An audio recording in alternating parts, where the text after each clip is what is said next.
Magandang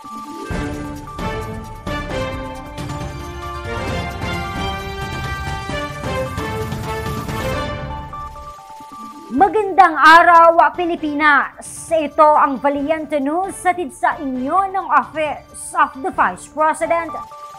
Namahagi ng rice food boxes ang OVP Southern Mindanao Satellite Office sa ilang bantay bukid o forest guards mula sa Kidapawan City. Kasabay din ito ang pamamahagi ng pagbabago bags sa daan-daang kabataan mula sa dalawang IP school sa lungsod. Si Jera Gomez sa report. Kasabay ng tree planting activity, namahagi rin ng relief for indigents and individuals in crisis and emergencies or rice food box ang OVP Southern Mindanao Satellite Office. Naging prioridad dito ang 20 bantay bukid mula sa Barangay Ilumavis sa Kidapawan City. Ang mga bantay bukid ay mga forest guard na tumutulong sa pagprotekta sa Mount Apo Natural Park sa pamamagitan ng conservation efforts tulad na lamang ng reforestation at pagsasagawa ng anti-logging patrols. Kauban ako din si Sir Al, si Ma'am Janelle, si Ma'am Noemi, ikan ni sa Office of the Vice President. Kasunod nito, binisita ng opisina ang 2 paaralan mula sa Kidapawan City sa North Cotabato upang mamahagi ng pagbabago bags na naglalaman ng school supplies, dental kits, at kapote o raincoat sa mga kabataan.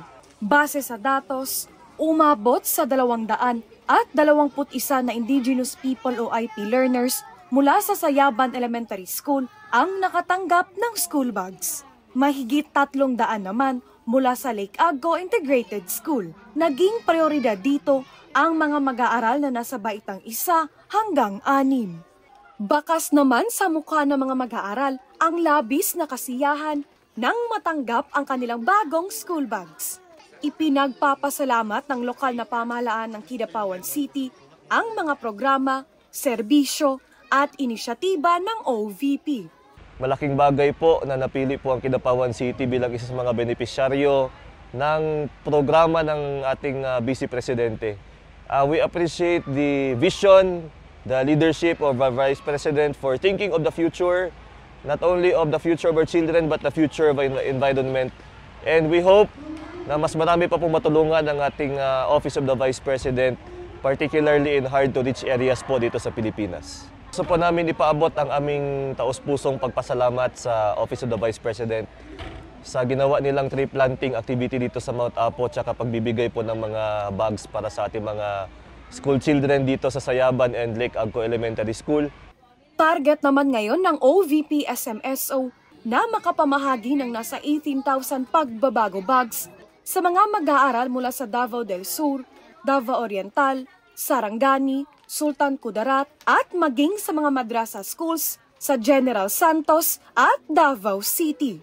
Mula rito sa Mount Apo, ako po si Jera Gomez. Lahat para sa Diyos, bayan at pamilyang Pilipino. Valiente News. Marami pang mga balita ang dapat abangan dito lamang sa Valiente News. Ako si Claudette Loreto para sa makabuluhan, naninindigan at matapang na mga ulat at impormasyon. Maraming salamat.